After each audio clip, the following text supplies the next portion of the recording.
লেবাননে হামলার পর দুবাইয়ের এমিরেটস এয়ারলাইন্স পেজার ও ওয়াকিটকি নিষিদ্ধ করেছে। দুবাই অক্টোবর ৫, রয়টার্সের খবর থেকে সংগৃহীত। দুবাই এর এমিরেটস এয়ারলাইন্স তার ফ্লাইটে যাত্রীদের পেজার এবং ওয়াকিটকি বহন নিষিদ্ধ করেছে। গত মাসে লেবাননে গ্রুপ যোগাযোগ ডিভাইস বিস্ফোরিত হয়, যা হিজবুল্লাহর উপর হামলা হয়েছিল।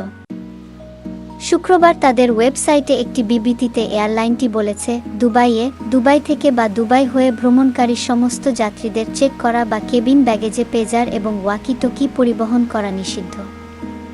আরও যোগ করেছে যে কোনো নিষিদ্ধ আইটেম পাওয়া গেলে তা বাজেয়াপ্ত করা হবে দুবাই পুলিশের কঠোর নিরাপত্তা ব্যবস্থার অংশ হিসাবে। সেপ্টেম্বরের প্রাণঘাতী হামলায় হিজবুল্লাহর হাজার হাজার পেজার এবং শতাধিক রেডিও বিস্ফোরিত হয়েছিল। এমন আক্রমণগুলির জন্য ব্যাপকভাবে ইসরায়েলকে দায়ী করা হয়েছিল, কিন্তু এই আক্রমণের কেউ দাবি করেনি।